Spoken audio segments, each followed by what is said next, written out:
What's going on, folks? Ted from Nerd Immersion here, and you let me know that the video came out yesterday. I watched it and didn't get a chance to make a video on it, from the Dungeons & Dragons team, called New Dungeon Master's Guide Deep Dive Core Rulebook 5e D&D. That is the title of the YouTube video, and it is an interview with Chris Perkins and Todd Kenrick to talk about the updated version of the Dungeon Master's Guide coming in 2024. Now, if you haven't watched, and I don't blame you, it's long, the video I released on what they talked about at the D&D Summit, this is part of what was discussed towards the end of the main day. We had the discussion about the future rules update. So if you watch that video, some of this will already kind of be a repeat to you. But this is basically an interview back and forth between Todd Kenrick and Chris Perkins talking about what we can expect in the new Dungeon Master's Guide coming in 2024. Again, and they specifically say it is it's a new core rule book. It will be distinctly different from the 2014 one. And I think they even say it at some point in here that, like, nobody would agree that the 5e Dungeon Master's Guide is a 10 out of 10. This is an attempt to make it more like that, provide you more resources, but it is still, again, 5th edition. So, as I'm going to tell you up front, I'm going to watch this at 1.5 times speed, because this is a 24-minute video, so it'd be pretty long if we just watched 24 minutes of them talking. And I'll intersperse with my comments throughout. I think at 1.5 times speed, it also won't be too crazy for you guys to watch or hear. So let's go ahead and we're going to open this up to full screen, and we will put this playback speed at 1.5 times. Here we go. Hello everyone, today we are talking about the Dungeon Master's Guide and some revisions, some updates that may be coming out. So you've kind of communicated some of this before, but like we're going to see kind of a cooler Dungeon Master's Guide that is perhaps more user-friendly. Yeah, so I think most people know by now that the 50th anniversary of D&D is coming up in 2024. And one of the things we are coming out with This is the new art for the Red Dragon during that year is this revised DMG. Now, I worked on the 5th edition DMG, as did a number of other people, and which is now, let's see, it'll be 10 years old next year. Right. And with all of the core rulebooks, we've gotten a lot of feedback, we've done a lot more playtesting, and we've concluded that there are some wonderful new things we can do to make the DMG, like you say, a better user experience for folks. Everything is kind of on the table. We're looking at the organization of the book itself. We're looking at some of the content and ways that we can present that content more clearly or more visually or just in a more sort of engaging or accessible way. And we're looking at what new things can we squeeze into the book that we think is of paramount importance to new and experienced dungeon masters. Is there anything that sticks out the most for you in particular when it comes to like, because you want new Dungeon Masters to instantly be able to like feel like they're being supported by the book. Absolutely, and one of the things that we want to do to address that is the current DMG, the way it's organized, it kind of throws you right into the deep end of the pool. Like chapter 1 is about building a campaign. Right. And like coming up with different governments and figuring out what your currencies are and what the religions of the world are. That's a deep dive right off the bat. Create an entire world now. Exactly, and then some of this stuff later in the DMG, like as late as chapter 8, is all about what are these funny dice and how do you use them? And like, okay, that's kind of backwards. Yeah. So maybe we should sort of change the organization up and make the early parts of the chapter about here are the basics. Here are the things you need as a DM to kind of just to run the game. You know, what is a DM screen and what's it for? The DMG currently is silent on that topic. So once we get the fundamental stuff, if we can push that more to the front and save the, okay, now that you understand how the game is supposed to work and how the social dynamic of the group works, maybe now we can talk about creating your own stuff. So thinking about the organization in terms. So I think this is a good point, and I'll be honest, the usage of the Dungeon Master's Guide, the 5th edition Dungeon Master's Guide, maybe you can correct me if I'm wrong, but I basically don't use the first half of that book at all. And I did read it, but if I'm honest, I probably read it when it first came out, but the only things I would use in there would be things like, obviously, the magic items, it's something that gets a lot of use, and then like the other supplemental rules about running the game, downtime, futuristic weaponry, the chase rules, stuff like that, the other kind of mechanical stuff, but the fluff about like creating your world and the currencies and all that they mentioned, that I wouldn't really use, and I like this change. It does make a lot more sense to give you the more intro DM stuff in the beginning of the book. again, 5th edition is 10 years old, but with just things like the movie, there's probably going to be a huge influx. This is why I'm still so confused about the marketing of this, but with the movie releasing, there's probably going to be a whole huge influx of new people coming to the game. Now, unfortunately, the movie, it did well, and it was a good time, but it didn't do, like, gangbusters at the box office. But it did well enough that I think there's the opportunity that more people will look into playing D&D based on what happened with the movie. But you're still going to have to give them the 5th edition, the 2014 version of the Dungeon Master's Guide now, and hope that they hang around for the next year and are hooked enough, which, again, can happen. But it's just so odd to me that there was no, like I feel like the movie would have been a great kickoff for these new books. Like, hey, we're updating these new books to make them, lower the barrier for entry, make things easier for folks. And then, like, oh, the movie can help us capitalize on that. And it all feels just off to me. In terms of what is the natural order of information that new DMs need. And then taking a look at the information in the DMG and figure out how can we sort of regroup it in a more natural way. The DMG will have a section up front called the basics, and then it will have a section with sort of walking the DM through some of the common things that happen during play and how to address those issues. Chapter 3 is the rules compendium, the alphabetized. Here's all the rules that basically aren't in the player's handbook. Chapter 4 is all about adventure building. Chapter 5 is all about campaign building. Chapter 6 is the cosmology chapter. And Chapter 7 is magic items. Chapter 8 is a surprise.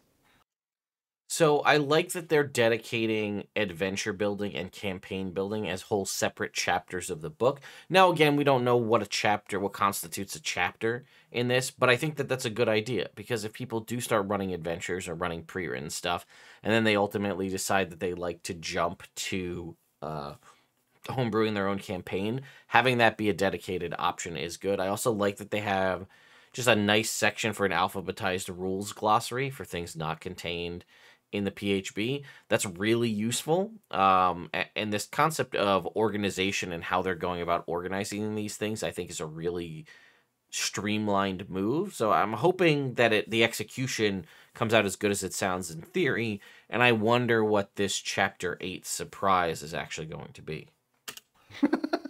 To be talked about potentially later. Excuse me? And then there are the appendices, including a map appendix and a lore glossary appendix. And then there's something that the DMG doesn't currently have, but the new one will, which is a poster map. Okay. Of? So he's going to say it's a surprise, but I like this as well. So the 3.5 Dungeon Master's Guide came with like a grid, like a paper grid that you would fold out to, for doing combat. And it was like white with black lines on one side and like a dungeon theme on the other side. And I like that a lot, but, these poster maps are such a simple little thing, so I'm curious to see, is this going to be like a Forgotten Realms poster map to go along with this? Because I still imagine that the Forgotten Realms is going to be their main focus on what the game is going to be about, but who knows? A surprise. Fantastic. There's also advice that I think is just missing from the book that we can add.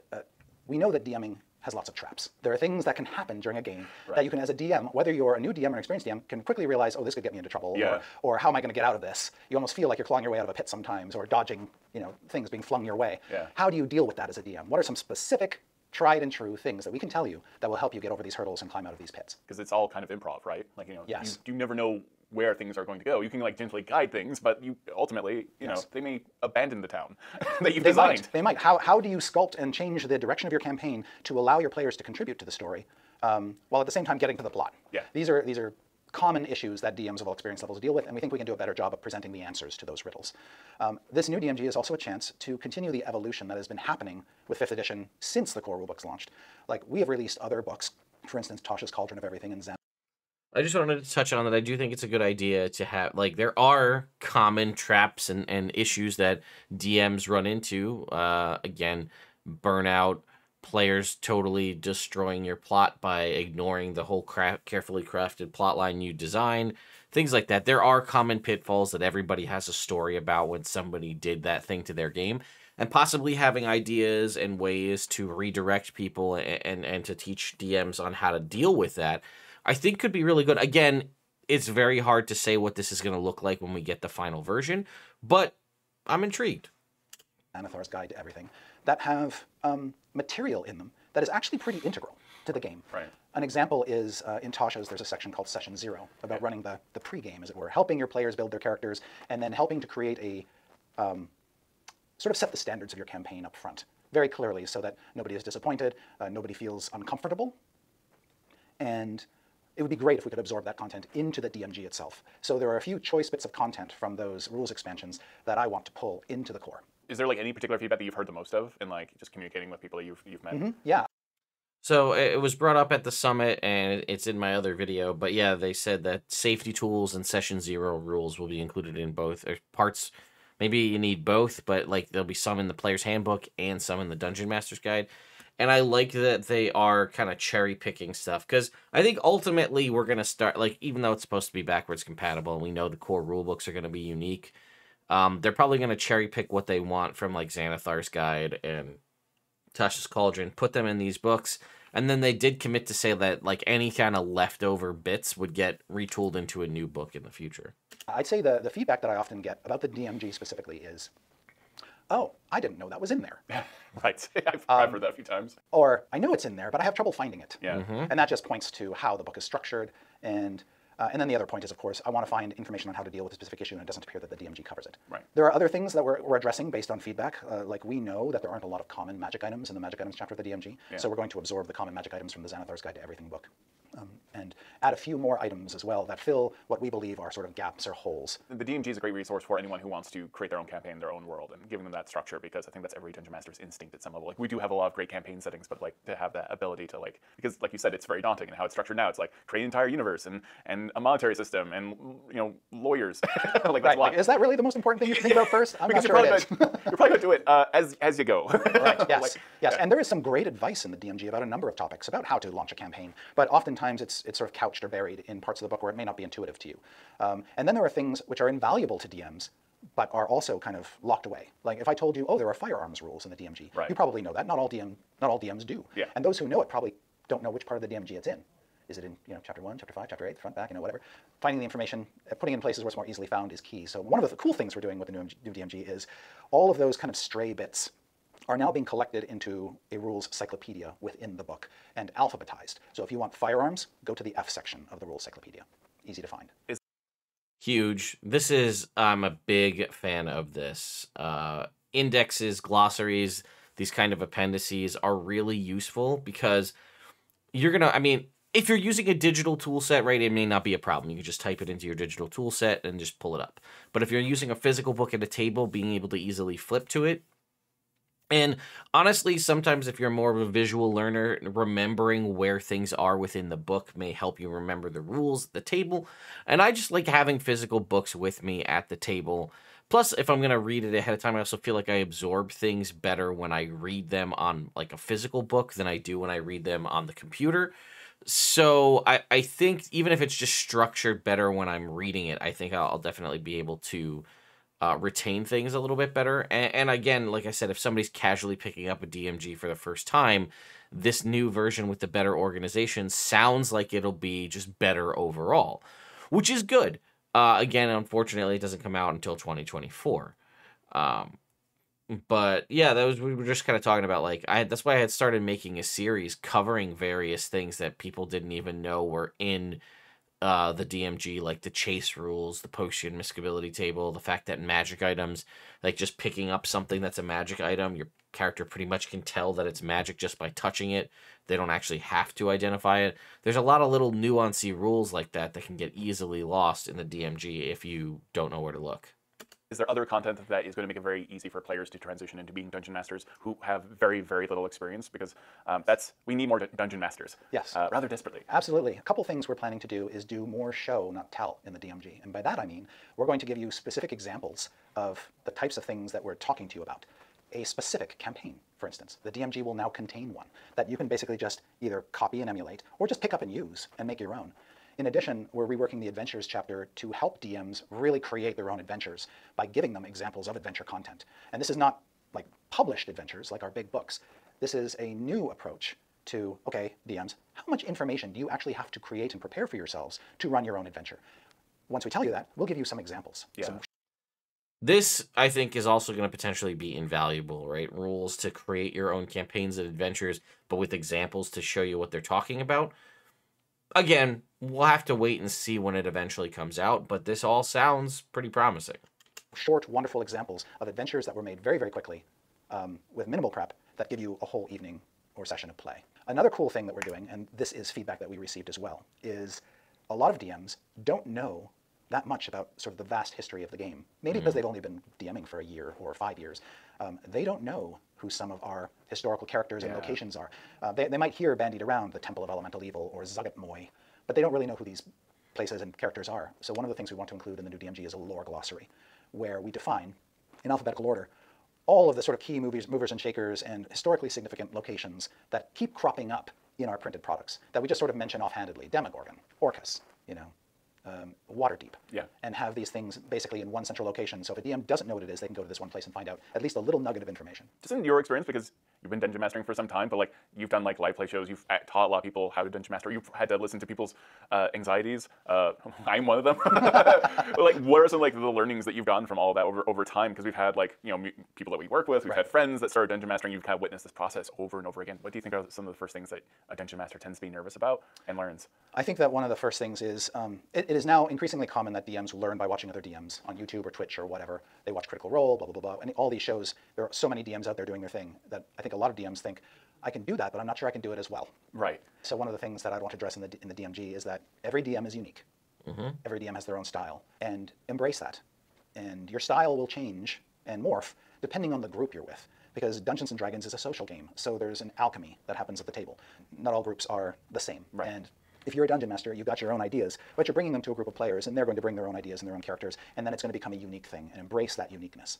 And then the other thing is, improvisation is really the key to great DMing, is the willingness to be open to new ideas and to potentially put aside something you've prepared in favor of the spontaneous, let's just see where this goes approach. Yeah. Sometimes it can be inconvenient because you do have a plan and a destination in mind, but it's okay. No plan you make has to go to waste.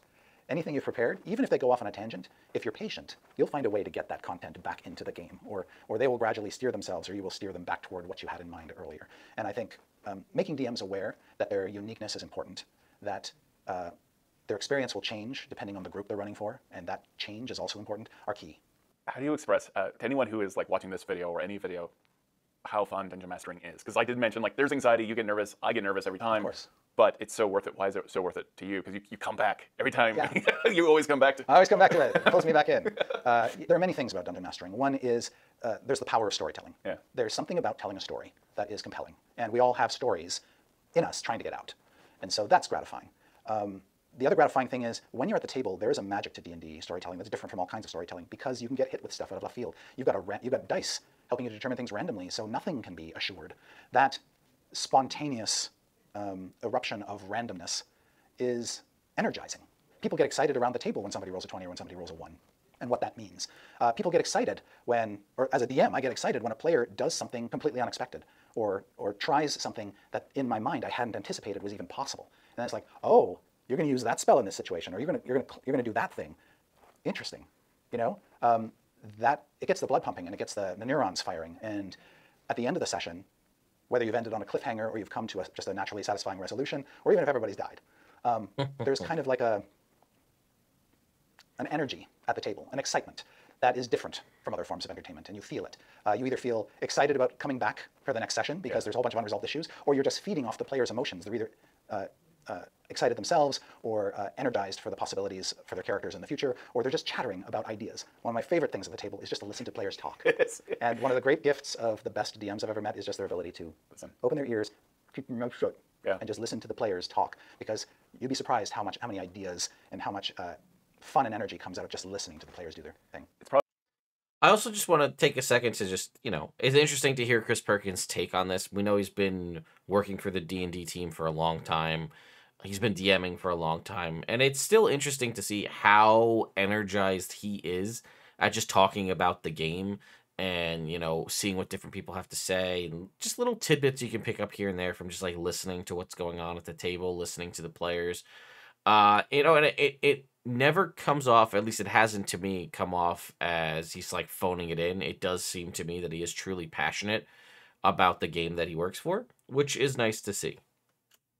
Probably my favorite thing, because I think you've won as a Dungeon Master when you've gotten the party to either be so nervous about what to do next, or that the party is so conflicted that, that you are no longer even really Dungeon Mastering, you're just kind of a spectator. Exactly, or the situation is so immersive that they just begin plotting Yeah. and engaged in the planning of something. And you're just like, yes, yes, plan.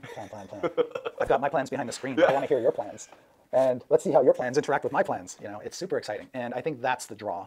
Those elements all bring me back to DMing over and over again because I just can't get enough of it. Is there a bit of pressure? Because there is a D&D movie out now, and this is like, you are enhancing, revising the Dungeon Master's Guide, and we're going to have all these new players suddenly interested in playing D&D, and also all these new Dungeon Masters. Like, you and I both had our ways that we got into D&D, but like so many, this is going to be like a key moment in time for D&D. Yeah, for a lot of new folks, this is going to be their first Dungeon Master's Guide. That's exciting because I remember my first Dungeon Master's Guide, and it was exciting. Yeah. You know, reading it from cover to cover with 8-point type. Yes. Now the new DMG is not going to have 8-point type. These eyes are too old to read 8-point type. I'm just saying. But it was formative, and I still remember things like page numbers from that DMG. Like I know what page number that so-and-so table was on or that piece of art was on because like a sponge, I just couldn't get enough. And I look forward to the new DMG being that experience for piles and piles of new gamers. And again, we can't say enough. This is completely, this is 5th edition. This works with 5th edition. Yes, this is 5th edition. This is all this is. That's right. This is more 5th edition, just a better, that's right. meaner We're taking the Master 5th Guide. edition DMG, which is, I don't think anybody in the universe would say that book's a 10 out of 10. It's so perfect, don't change a thing. Yeah. I think the score of the DMG is something lower than that, and this is just us trying to get it closer to that 10. Why do you think there were some missteps in the original DMG for 5th edition? Was it like, because that team used to be, your team used to be very small too, right? I mean, yes, and that might be the essence of all of it. Is, back in 2012, 2013, when we were working on the core books, the team was incredibly small, and we were releasing them all basically at the same time. Yeah. In addition to doing a starter set and a pre-5th edition product that was sort of a bridge between 4th and 5th called, I think, Ruins of Dragonspear Castle or something like that. All these products were being done by a small number of people on a pretty ambitious timeline, and resources were at a premium in terms of art budgets, freelance availability budget, freelance budgets, just staff resources. And so we focused a lot of attention on the player's handbook, of course, because that's the core system. It has to be as right as it can. And we focused on the monster manual because we wanted to make sure that the monsters were of appropriate threat and complexity for the game system. The DMG, I wouldn't say it got short shrift, but it kind of had to wait in line. That makes a lot of sense to me. So again, I've talked about it before, but for those of you who don't know, they didn't come out together. The Player's Handbook came out like a month before the Monster Manual, and the Monster Manual came out like a month before the Dungeon Master's Guide, which was really interesting because you had a starter adventure and a full-blown pre-written campaign with no Monster Manual to reference. It was very weird, like Wild West times at the start of 5th edition. But now hearing him say this, that the Dungeon Master's Guide kind of got shorted on like timing, makes a lot of sense because like the magic item section is very heavily like devoted and defined, and then everything else is kind of meh. And we did a lot to that DMG pretty quickly, and like a couple days, the day after it went to the printer, Jeremy Crawford and I were sitting at lunch going, the next time we get to do this book, we want to do this, simply because we couldn't lavish the attention on it that we felt it really needed. And deserved. And if it was that way the day, it was being published in 10 years from then. Yes, yes. Lots One of the of things I said right the day after the DMG went to print is, I wish we could have included more better maps. DMs love maps, ready-to-use maps, maps that are repurposable often. And that was just one of many things that we didn't have time for at the end of the process back in 2013 and early 2014. But we have time now. So maps, I I understand, guess. like, it may be a bit too soon to talk about the Monster Manual, but there is some information to share about it, correct? Like how is the Monster Manual perhaps changing moving forward? Very, very briefly and broadly, Yeah. the Monster Manual is getting bigger. We are putting more monsters in it. A lot of new monsters designed to fill gaps that we or the fans have identified. And then we're doing some reorganization of the Monster Manual so that it's easier to find certain monsters. It's sort of alphabetized, but not quite right now. Yeah. Certain monsters have been, in the current Monster Manual, grouped under families, Yeah. and it's not always obvious that they're there. The example I often point to is the gelatinous cube, which you would think would be under G, but actually it's under O for ooze. Right. So we're going to do some rearranging of the contents, and then we're going to add more to it.